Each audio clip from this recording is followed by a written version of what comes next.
That's what I said to you. That's what I tell you the Courtneys don't fly that long at all. And they fly low, you know. Look at this, 3 week. 3 weeks. These birds been up for 3 weeks. Oh, they're coming in and land. Woo! For young birds, that's what we're looking for right there.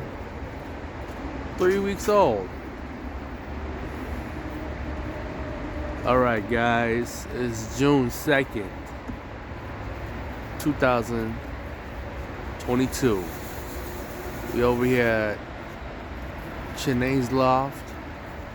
It's putting up this super duper young kit. It's only been in the air for 3 weeks.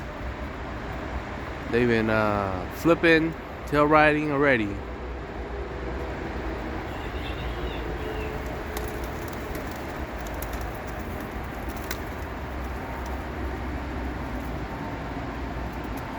Oh yeah.